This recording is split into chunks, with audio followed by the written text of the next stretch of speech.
다큐멘터리 역사를 찾아서 제626편 57년 만에 신원된 문종의 비 권씨. 지난 시간에 이어서 중종제위 7년째인 서기 1512년 11월에 불붙기 시작한 소릉보기를 둘러싼 논쟁을 살펴보겠습니다. 다시 한번 설명을 하자면 소릉은 문종의 비였던 현덕 왕후 권씨를 일컫습니다. 권씨는 아들을 낳자마자 사망했는데요, 그 아들이 자라서 단종이 됩니다. 그런데 세조가 계유정난을 일으켜서 권력을 찬탈한 뒤에 단종에게 반역의 죄를 들씌워서 유배형에 처했다가는 이내 죽이고 말지요. 단종이 반역 죄인이라면 단종을 낳은 권씨도 죄인이다 해서 세조는 권씨를 폐서인하고 그가 묻혔던 무덤까지 파묘해버렸던 것인데요, 이 시기에 와서 권씨를 다시 왕비의 지위로 복원시켜서 종묘에 배양을 하자, 이러한 주장이 제기된 것입니다. 물론 이 소릉보기 주장을 들고 나온 사람들은 사간원이나 사헌부의 간관들이었습니다. 사헌부의 대사헌 이자건을 비롯하여 지비 성운, 장령 이연호와 김괭, 그리고 지평 김희수, 윤탕 등이 나서서 소릉을 보기해야 한다고 주청한 데 이어서 이번에는 사관원의 대사관 조원기, 사간 유운, 헌납 김선, 정원 이수영과 이원화 등이 소릉복구에 관한 일로 예궐하여 아뢰었다. 주상 전하, 전하께서 내리신 전교에 그 아들의 죄 때문에 그 어버이를 연좌시킬 수는 없다 하시었사온데 전하의 이러한 분보는 지당하시옵니다. 율문에 의하면 모반과 태역이 연좌된 자가 폐질이나 독질을 앓고 있으면 설령 살아있어도 연좌되지 않는다 하였사옵니다. 하물며 성산문 등이 일으킨 사건은 권씨가 죽은 뒤로 16년이나 지나서 생긴 전혀 관계없는 일이 아니겠사옵니까? 허나 성종께서도 소릉보기의 상소를 간합하지 아니하였다. 전하, 남효운이 소릉보기를 주청하는 상소를 올리자 성종께서는 그 상소문을 승정원에 보였었는데 그때 간신 임사홍이 나서서 신하로서는 의논할 수 없는 일이라고 아뢰었던 것이옵니다. 임사홍이 누구이옵니까? 그는 나라를 그르친 소인배였사옵니다. 당시 임사홍뿐만 아니라 정찬손도 반대를 하지 않았는가? 정창손은 세조 때 소릉을 배할 때에 그 의논에 직접 참여하였기 때문에 남효운의 상소는 지나치고 절당하지 못하다, 이렇게 계달하였던 것이옵니다. 지금 실록을 보건대 권씨가 연좌되지 않은 것이 명백하옵니다. 주상 전하, 무엇보다 문종을 단위로 종묘에 향사하는 것이 신하된 마음에 매우 미안한 일이옵니다.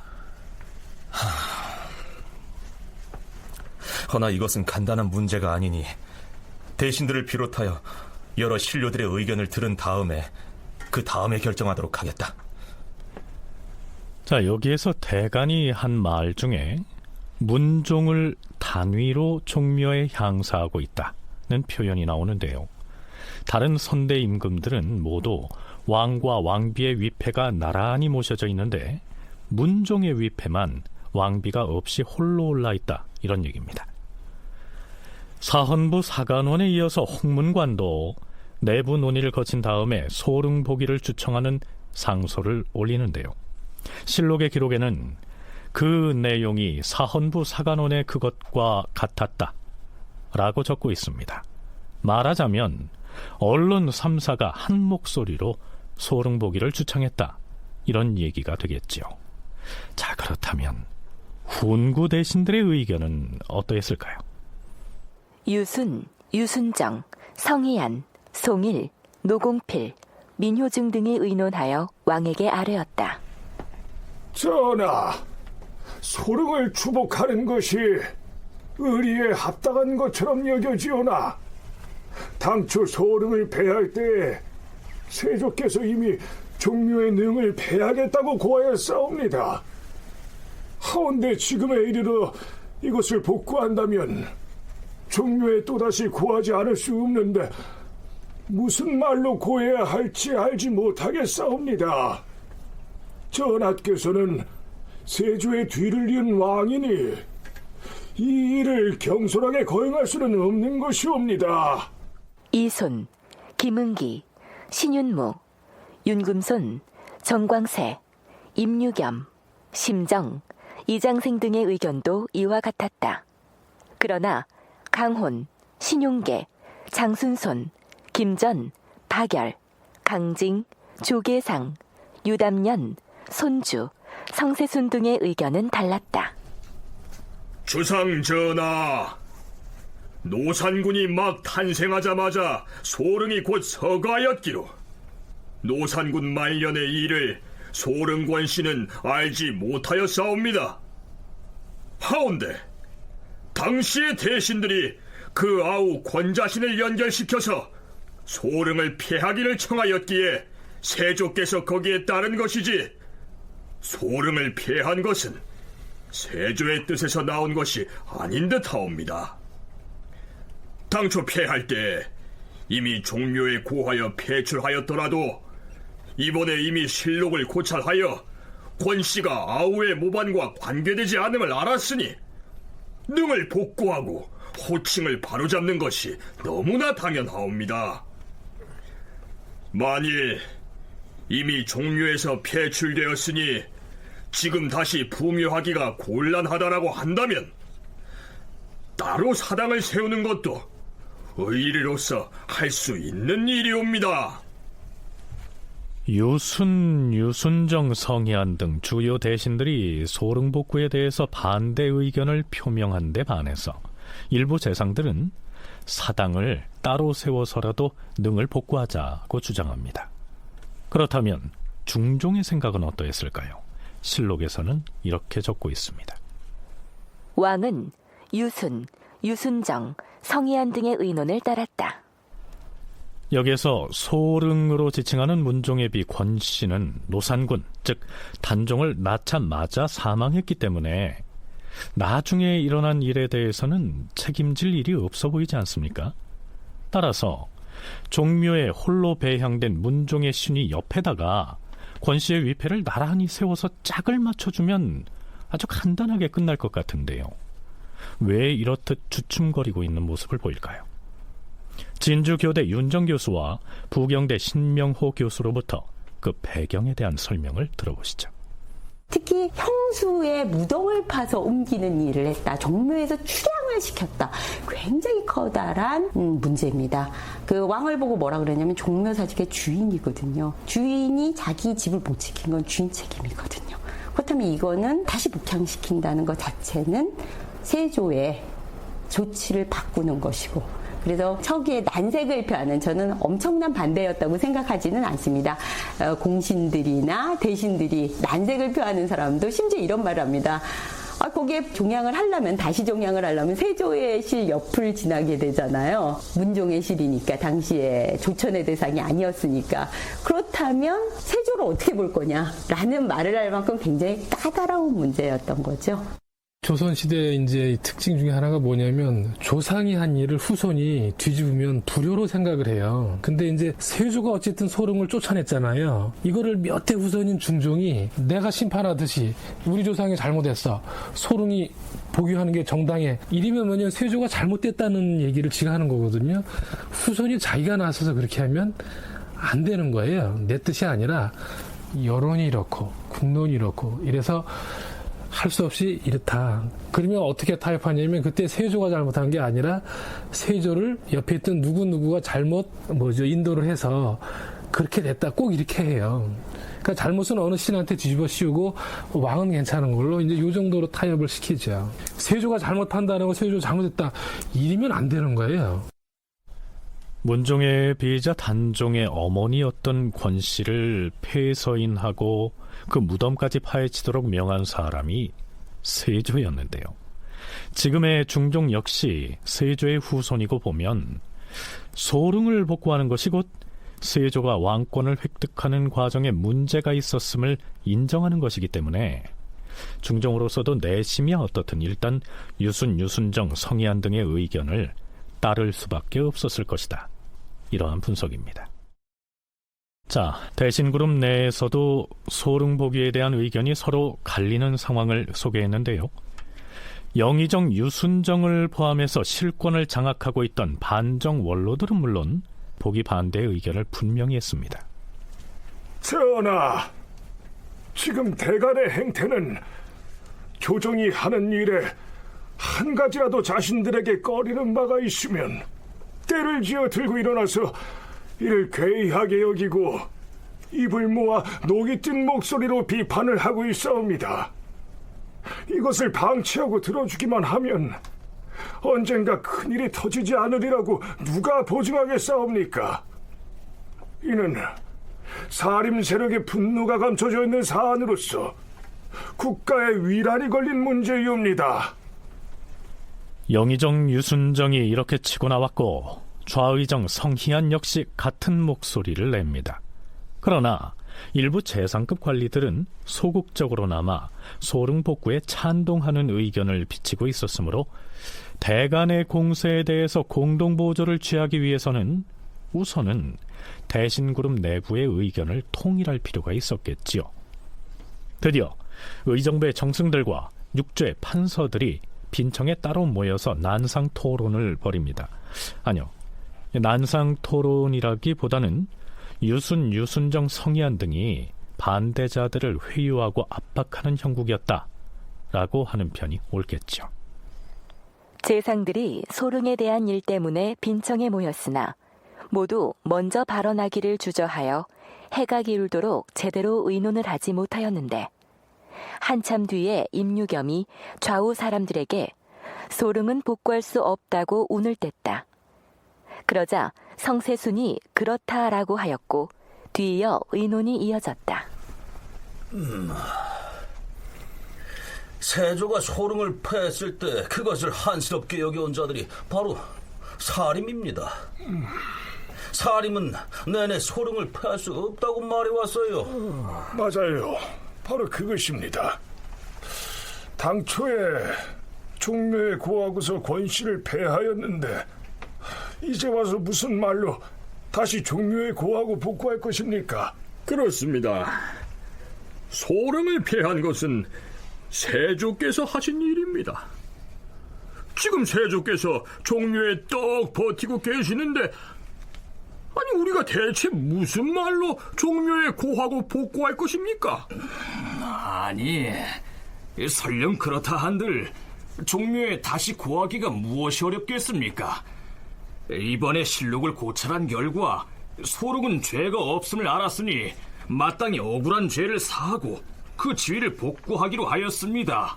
이렇게 고하면 될 것 아니겠습니까? 그게 무슨 소리요? 지금 세조께서 종묘에 계시는데 도대체 무슨 말로 종묘에 다시 고하고서 복구를 한단 말이오? 나도 영상의 의견에 찬동하는 바요. 판사들은 전부 이 앞으로 나와서 쭉 둘러앉아 보세요. 이 일은 결코 작은 일이 아니니 각자가 따로따로 의견을 말해서는 아니 될 것입니다. 자, 이 연명부에다 소릉 복구를 반대하는 서명을 받고자 하는데 판사들의 의견이 어떤지 말해보세요. 성희안이 신용계를 불러 앞에 앉히고 그의 의견이 어떠한지를 다그쳐 묻자 신용계가 웃으면서 말을 하지 아니하였다. 이날 확실하게 소릉을 복구해야 한다고 고집한 사람은 김전 한 사람뿐이었으며 그 외 나머지는 성희안 등의 뜻을 어기지 못하였다. 결국 판서들도 여기다 이름을 쓰더라도 무슨 해로울 것이 있겠는가 하며 곧 자신의 이름을 썼다. 이 의논에 있어서 의정부 정승들과 부원고는 모두 복구함이 부당하다고 하였는데 다른 재상들도 따라붙는 자가 많았다. 이렇게 해서 대신들은 일부를 제외하고는 일단은 소릉 복구에 반대한다 하는 쪽으로 의견을 모아갑니다. 물론 처음에 실록을 고찰해서 진상을 파악하는 등 소릉 복구에 긍정적인 자세를 보였던 중종 역시 대신그룹의 여론을 좇아서 복구 반대의 입장을 천명하게 됩니다. 갑자사화까지 전부 소름을 복구한 걸 청한 사람들을 연자를 했습니다. 전부 성종 때의 것을 찾아서 이랬기 때문에 이거는 소름 복구 문제는 세조 때의 정치이자 연산군 패정의 매개가 됐다. 그러니까 세조 정치를 문제 삼는다기보다는 중종 당시에 이 문제가 해결이 되는 연산군 패정에 대한 효과라는데 정권이 동의를 했다. 중종 역시도 처음에 난색을 표했으나 이 문제가 워낙 컸던 부분이고 신하들이 다 올라오고 있는 상황에서 갑자사화나 모사 때 피화된 인물들이 하는 상황에서 소름 복구 논리적으로도 중요하다. 이건 경솔히할 수 없다는 걸로 막기에는 어려운 상황이었죠. 윤정 교수의 얘기를 들어봤는데요. 연산군 시기에 갑자사화 때 희생되거나 부관 참시당한 사람들 중에는 성종 때에 소릉 복구를 주장했다는 이유로 차명을 당한 사람도 여럿이었습니다. 그런데 이 시기에 와서 소릉을 복구한다 하면 연산군의 패정에 협조했던 대신들의 처지가 매우 난감하게 되겠지요. 그래서 유순을 비롯한 훈구 대신들은 대간의 주장에 맞서서 한 목소리로 소릉 복구 반대의 입장을 견지할 수밖에 없었고, 중종 또한 대신들의 의견에 따를 수밖에 없었을 것이다. 이러한 분석입니다. 특히 연산군 말기에 오랫동안 영의정을 지냈고 반정 이후에도 중종 주기 이후로도 영의정 자리에 있었던 이 유순은 대신들 중에서도 가장 큰 목소리로 세묘의 뒤를 이은 사왕이 계시는데 어찌 소름보기를 운운할 수 있단 말인가? 이렇게 외친 것으로 기록에 나타납니다.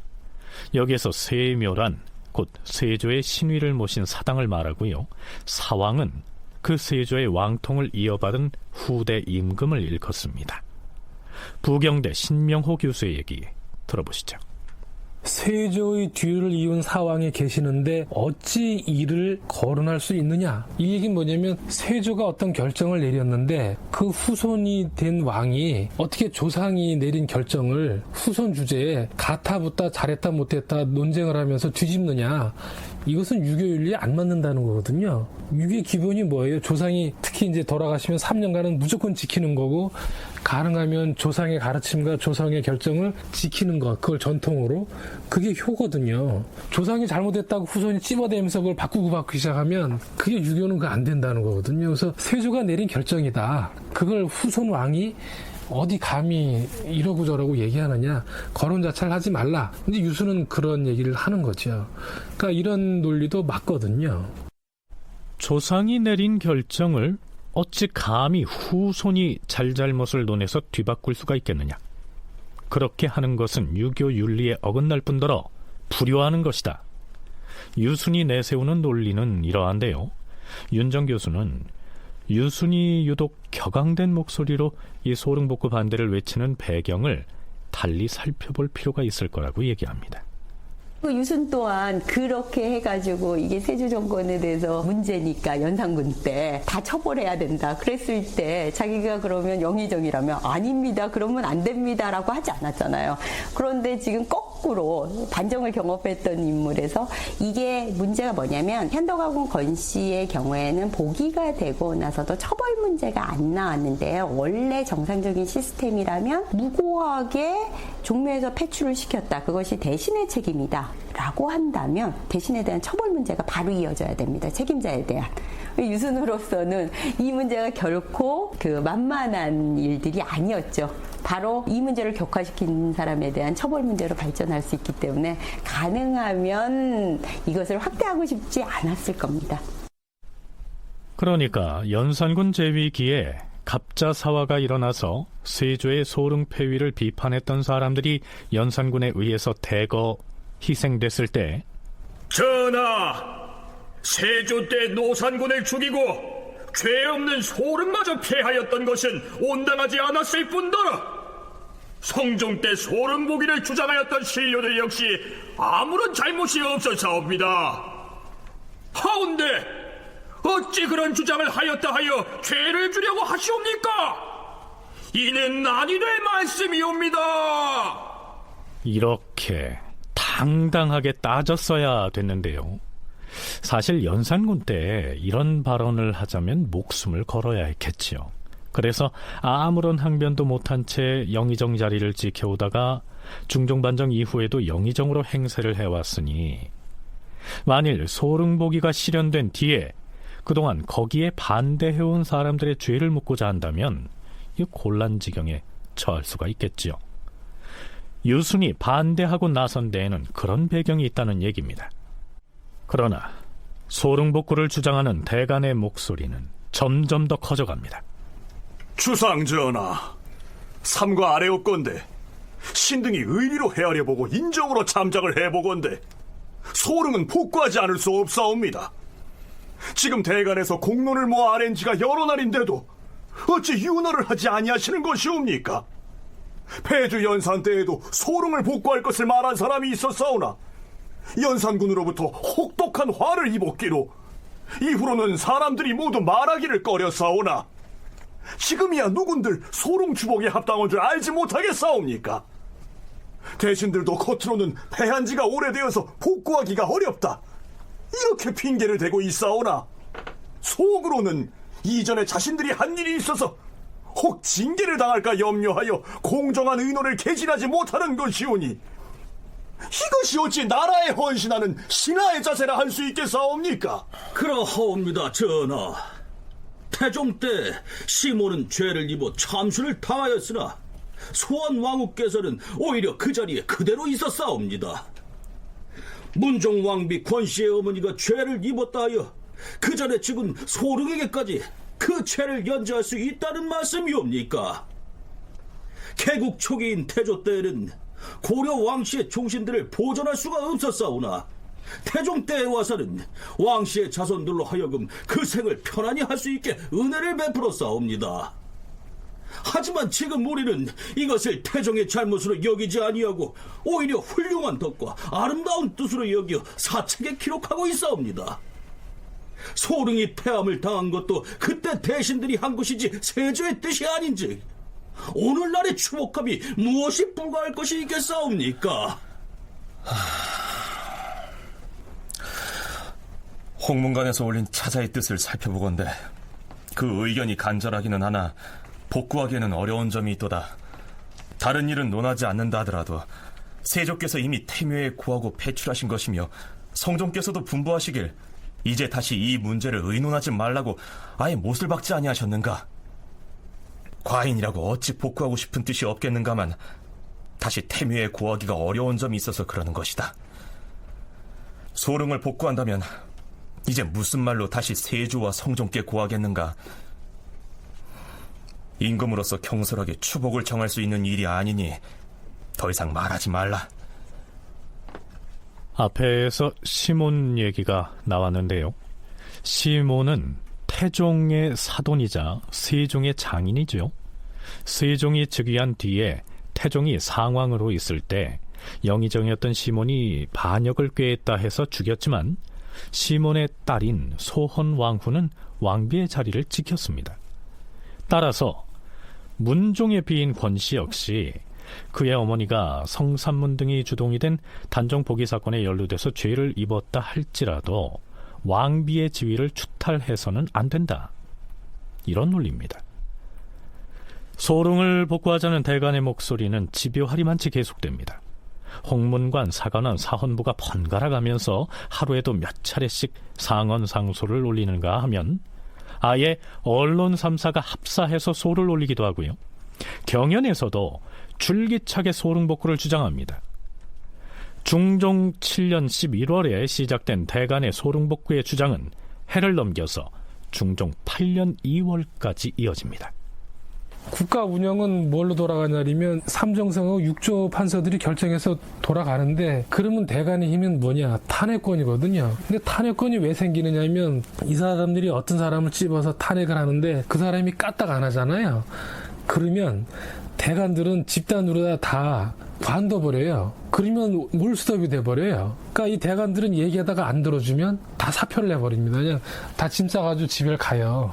집단 상소하고 그런 식으로 다 이제 여론을 몰거든요. 그렇게 버리면은 왕도 어쩔 수 없고 대신들도 어쩔 수 없어서 대간들의 말을 이제 들어주게 되는 거죠. 특히 중종 7년 말에서 8년 초로 넘어가는 이 시기가 되면 그동안 위세를 떨치고 있던 이른바 반정 3대장 중에서 박원종과 유순정은 이미 사망을 하고 성희안도 얼마 뒤에 세상을 떠납니다. 이 무렵에 이르러서 소릉복구를 주장하는 대간의 목소리가 거세진 이유는 이른바 반정공신들의 힘이었던 이 3대장이 힘을 잃었다는 점도 간과할 수 없겠지요. 소릉복구를 둘러싼 대간과 대신들의 공방은 5개월여에 걸쳐서 지루하게 이어집니다. 참다 못한 중종이 소릉복구 논란 때문에 정사를 제대로 수행할 수가 없다, 이렇게 짜증을 낼 정도였습니다. 그런데요, 언제까지나 평행선을 달릴 줄 알았던 그 지루한 공방을 일거에 해결하게 만드는 사건이 일어나게 됩니다. 중종 8년 2월 28일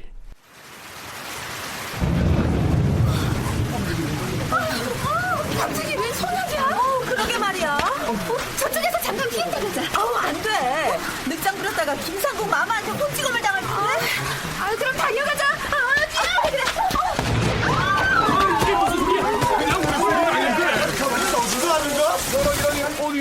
저쪽 태묘 쪽에서. 아이고 설마 태묘에 벼락이 있나? 뇌성 번개가 일어서 태묘의 소나무 2그루에 벼락이 떨어졌다.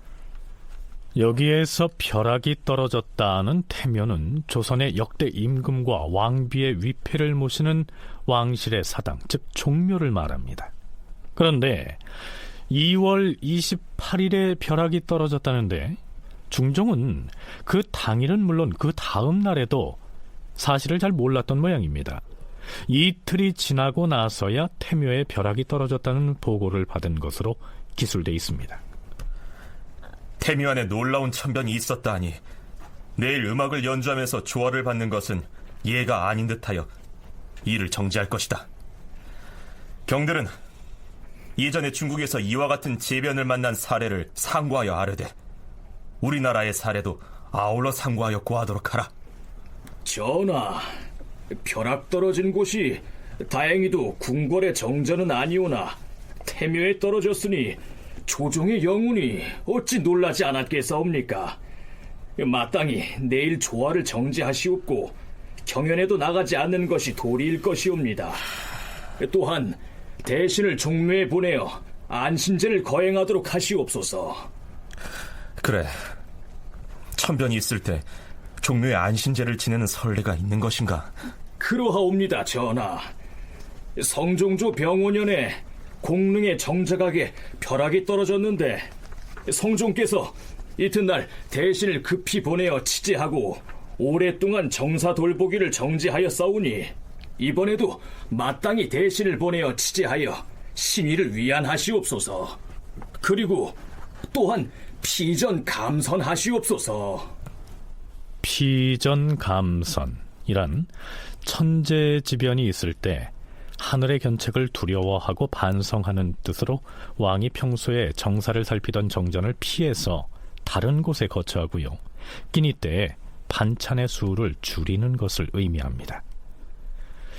이렇게 해서 대신들을 보내서 종묘에 제를 올리도록 명했는데 그 소식을 듣고서 사헌부 대사원 남곤과 사간원 대사관 조원기가 나서서 이렇게 말합니다. 전하, 종묘에 뇌변이 있었다 하니 이는 몹시 한심한 일이옵니다. 주상 전하께서 놀라셨겠지만 태묘의 신령들도 크게 진동하셨을 것이옵니다. 이와 같은 변고를 당하였음에도 전하께서 친행하지 않으시고 대신만 보내시는 것은 아니 될 일이옵니다. 또한 종묘의 관원은 필시 뇌변을 알았을 것인데 이틀이 지난 뒤에야 아뢰는가 하면 전하로 하여금 정전의 납시어 풍악을 듣게 하다니 어찌 이럴 수가 있다는 말씀이옵니까? 의금부에 명하여 관련자들을 엄히 추고하시옵소서. 종묘 안에 뇌변이 있었다는 것을 어제 저녁에 비로소 듣고서 과인 또한 몹시 놀라도다.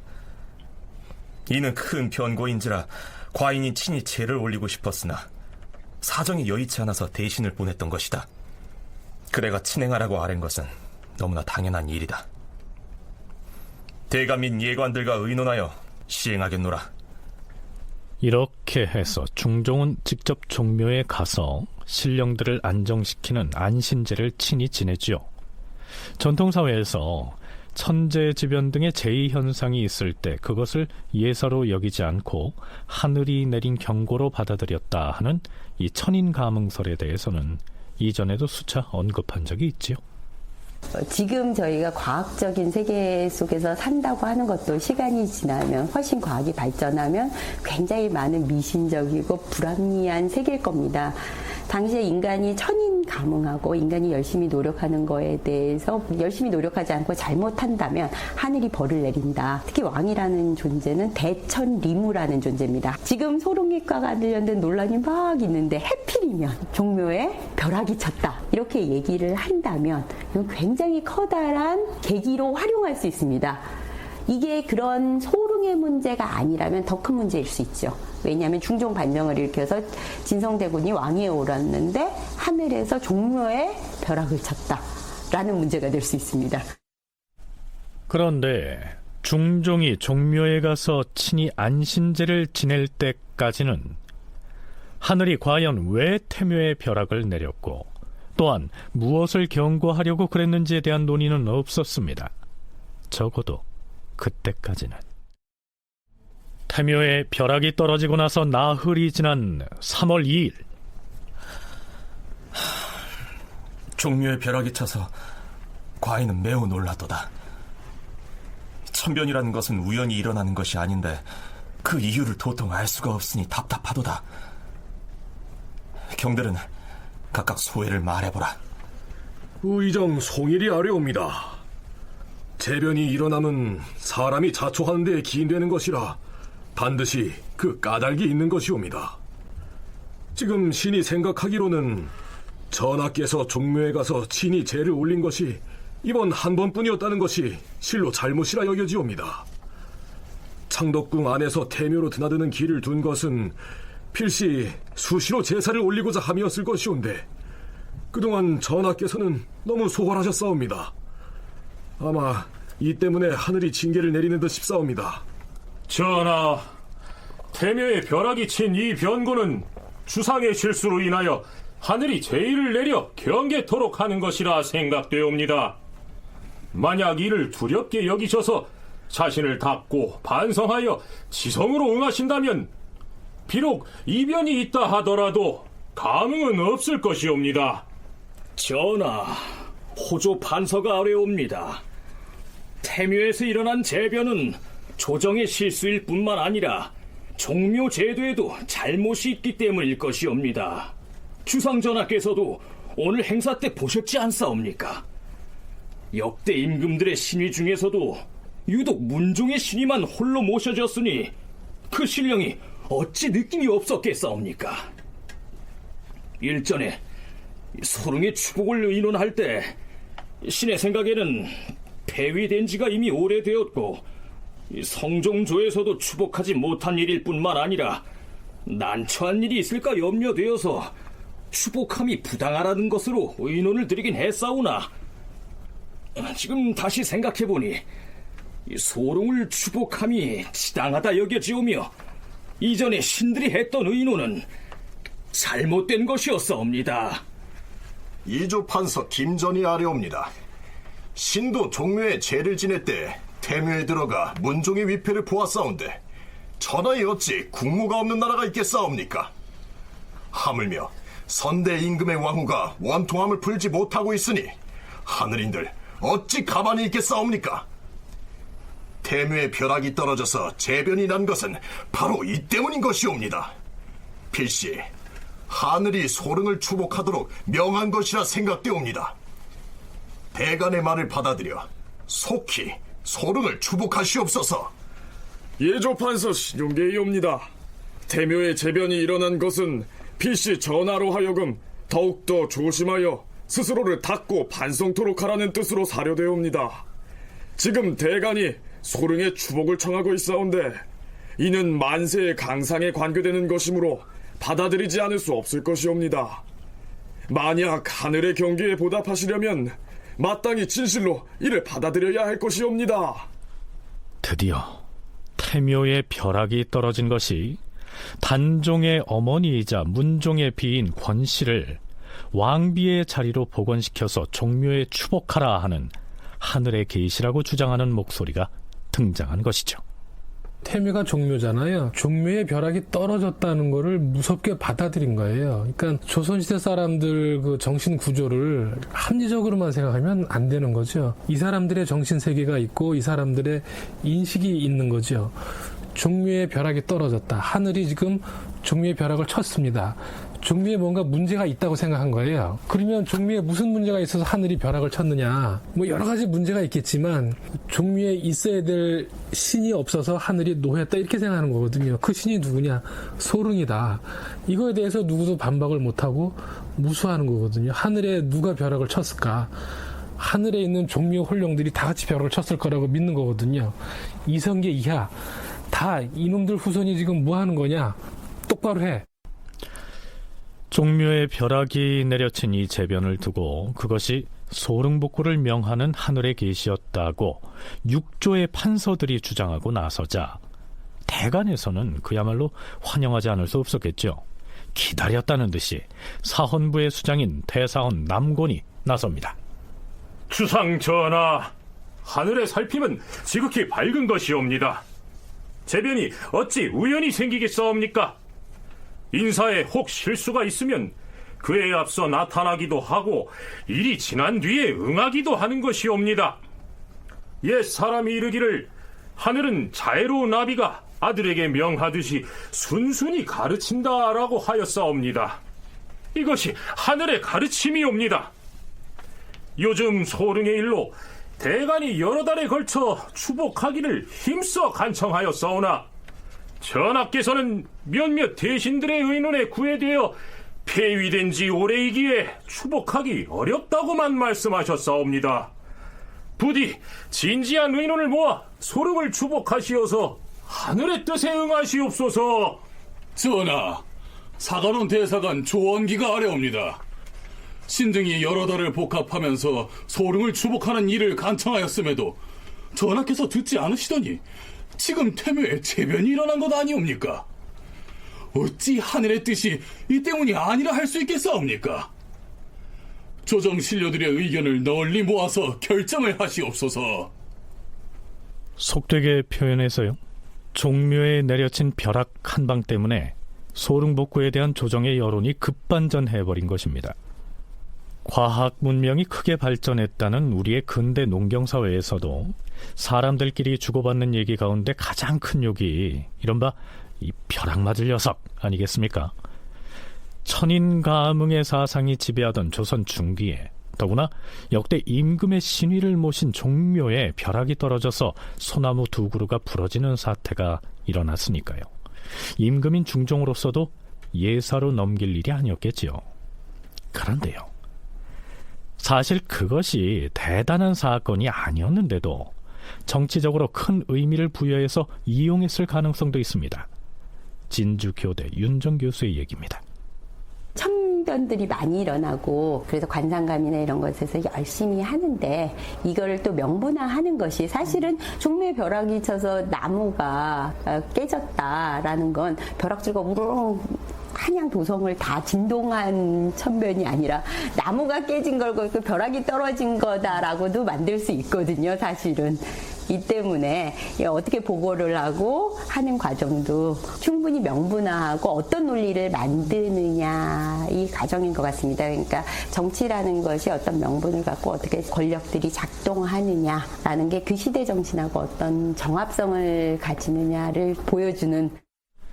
사실 따지고 보면 종묘에 벼락이 친 지 이틀이 지난 뒤에야 그걸 조정에 보고했다는 사실만 놓고 보더라도 윤정 교수의 의견은 그 개연성을 생각해 볼 만하겠죠. 만일에 종묘에 벼락이 떨어져서 소나무 두 그루가 크게 손상되는 재변이 실제로 있었다면 종묘를 돌보는 관리가 특달같이 달려와서 보고를 해야 옳겠죠. 그럼에도 아무 일 없었다는 듯 유유자적 시간을 보내다가 이틀이나 지난 뒤에야 보고를 했으니 이건 충분히 의심해 볼 여지가 있는 것 아니겠습니까? 자, 그건 그렇고요. 종묘의 재변이 일어난 소위를 과인으로서 분명히 지적할 수는 없겠으나 물론 공연이 생긴 사건은 아닐 것이다.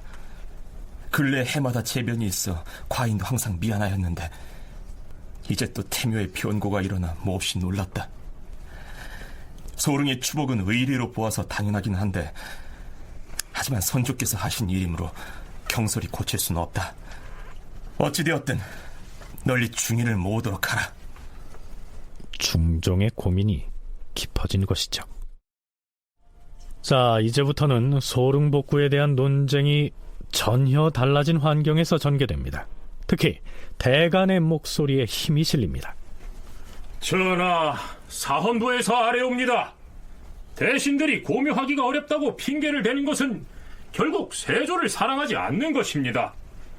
이렇게 되면 후세 사람들은 소릉을 폐한 것을 두고두고 세조의 과실이라고 생각할 것이옵니다. 전하께서 지금 소릉을 추복하신다면 이는 세조의 허물을 덮는 것이 되오니 이보다 더 큰 효도가 없을 것이옵니다. 전하께서도 종묘에 친히 제를 올리면서 문종 대왕의 신유만이 홀로 모셔진 것을 보고 측은히 여기셨을 것이옵니다. 하여 소릉을 추복하신다면 기강이 바르어지고 온 나라 사람들에게 효자의 마음이 솟구칠 것이옵니다. 소릉은 죄가 없이 폐위를 당하였으니 그 애통하고 가엾은 정상이 어떠하겠사옵니까? 또 이는 세조의 본의가 아닌데 끝내 추복하지 않는다면 백성들은 반드시 세조의 본의라고 여길 것이고 이렇게 되면 허물이 없는 소랑을 허물 있는 곳에 있게 하는 격이오니 이 어찌 통탄한 일이 아니겠사옵니까? 요즘 보건대 삼사가 여러 달에 걸쳐서 주청하였으나 전하께서는 여태 들어주지 않으셨사오니 온 나라 사람들이 울분을 토한 지 이미 오래이옵니다. 대간이 소릉의 일로 5달이 넘도록 복합하면서 추복하기를 간청하였사옵고 이제는 좌우 대신들도 한결같이 모두 소릉을 추복하는 것이 옳다고 하오니 속히 결정을 내리시옵소서. 종묘에 떨어진 벼락 사건으로 조정의 분위기가 이렇게 달라지자 그동안 복구 반대를 외쳐오던 대신들의 처지가 곤란하게 됐겠죠. 물론 시중의 여론 역시 당연히 소릉 복구를 외쳐온 대간의 주장을 편들고 나섰고요. 자네 그 얘기 들었어? 무슨 얘기? 며칠 전에 태묘에 벼락 떨어진 거 말이야. 태묘라면 돌아가신 임금님들 신인을 모신 사당 말인가? 아이 그래, 그 종묘 말이야.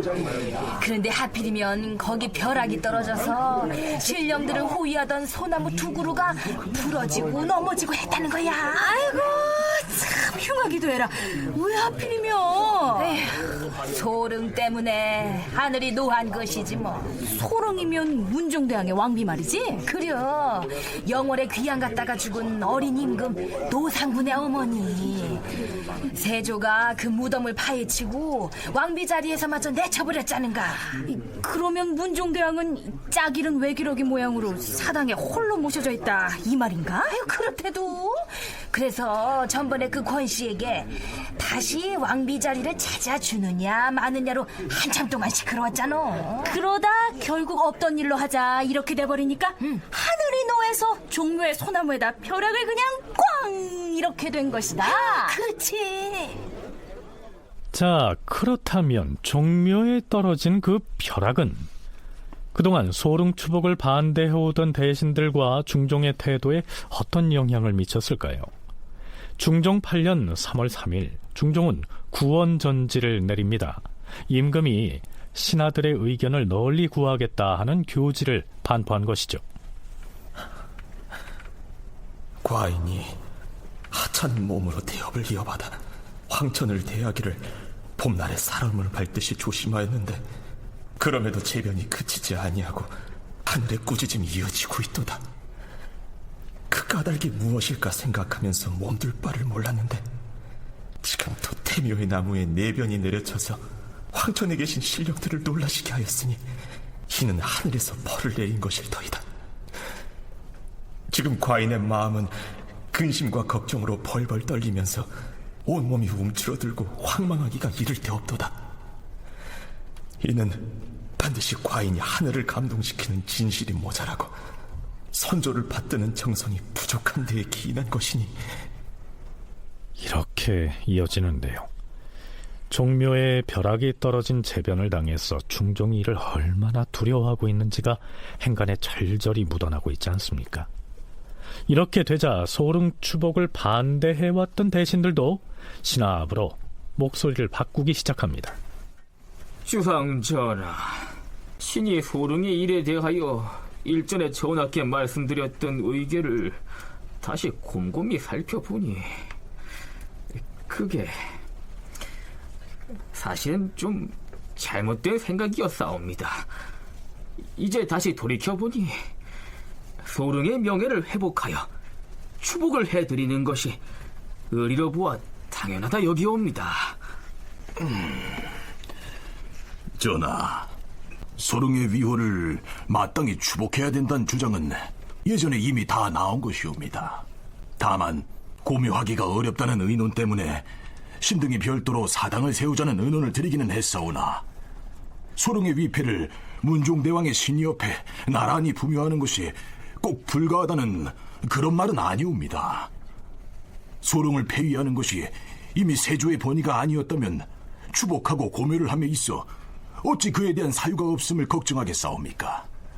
만약 소릉을 추복하신다면 이제 묘제가 다시 바르게 되는 것이요, 후세에 또한 선왕의 본의가 아니었음을 알리게 되는 것이옵니다. 소릉을 추복함이 온당하다는 것은 이미 신들이 경연해서 여러 차례 아랜 바가 있사옵니다. 그동안 소릉복구를 반대해왔던 대신들이 이 시기에 이르러서 슬며시 말을 바꾼 겁니다. 그들이 입장을 바꾸면서 한결같이 변명거리로 삼는 내용이 좀 흥미로운데요. 그동안에는 고묘하기가 곤란해서 반대해왔다, 이 대목이죠. 무슨 얘기냐면요, 세조가 단종을 죽이고 그의 어머니인 문종의 비 권씨를 폐서인하면서 그러한 사실을 종묘에 고했었는데 그걸 뒤집고 권씨를 문종의 신이 옆에 다시 모시자면 종묘에다가 뭐라고 다시 고해야 할 것인지 그게 참 난감했다, 이런 얘기입니다. 원로 대신 유순의 얘기는 이렇습니다.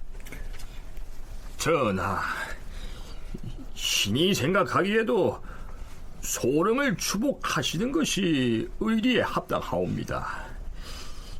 신이 처음에 의논 드릴 때는 다른 이유 때문이 아니었고, 다만 종묘에 고할 때 그 사유를 뭐라 하여야 옳을지 몰랐기 때문에 추복함이 어렵다는 것으로 의논을 드렸던 것이옵니다.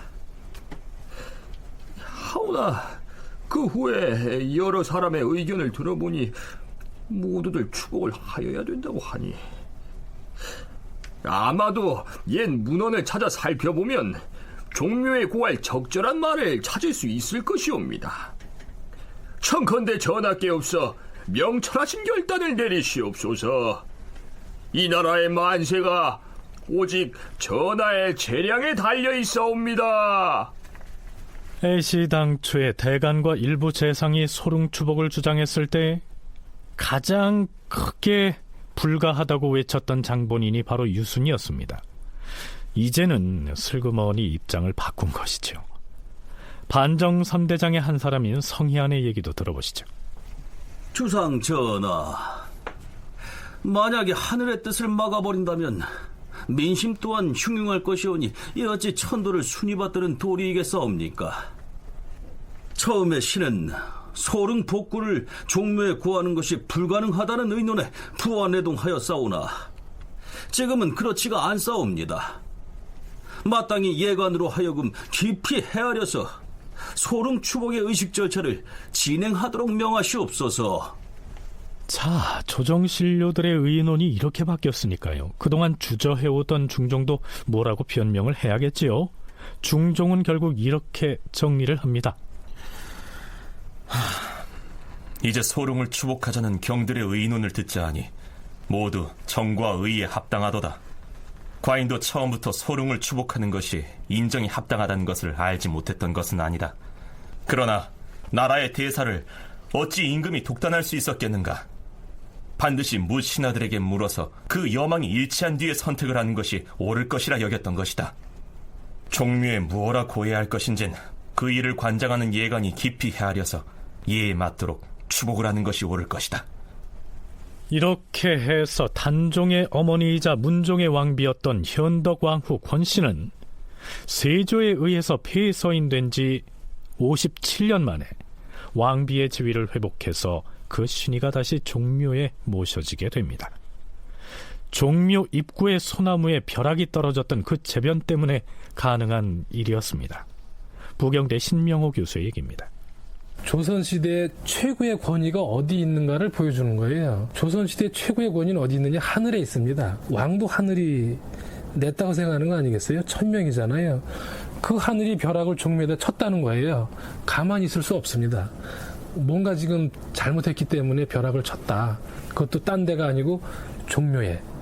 그것도 종묘의 소나무에 때렸다는 거 아닙니까? 종묘의 소나무는 바로 그 종묘의 홀령들을 지키는 나무거든요. 그 나무를 때렸다는 건 하늘이 무지무지 열받았다는 거고요. 종묘에 흠이 가는 걸 왜 무수하느냐. 종묘에 벼락을 쳤다는 얘기는 하늘이 더 열받으면 종묘를 없애버리겠다는 얘기가 되는 거예요. 종묘를 없애겠다는 얘기는 뭐냐면 나라를 뒤집겠다는 얘기예요. 하늘이 화가 나서 지금 예비로다가 종묘를 너희들이 똑바로 안 하면 종묘사직을 없애겠다, 이렇게 지금 경고를 했다고 보는 거예요. 앞에서도 잠시 언급했었는데요. 중종실록에 기술된 내용을 무시하고 상상을 해보자면, 예를 들어 비바람이 쳐서 종묘 입구에 소나무 가지 하나가 부러지는 정도의 미미한 일이 일어났는데 어떤 정치 세력이 이걸 두고 하늘이 노해서 종묘에 벼락을 쳤다, 이렇게 과장되게 보고하도록 해서 결국은 소릉의 추복을 실현되게 만들었다, 이렇게 생각해 볼 수도 있지 않을까요? 종묘에 벼락이 떨어진 그 사건을 다분히 정치적으로 해석을 해보자면 말입니다.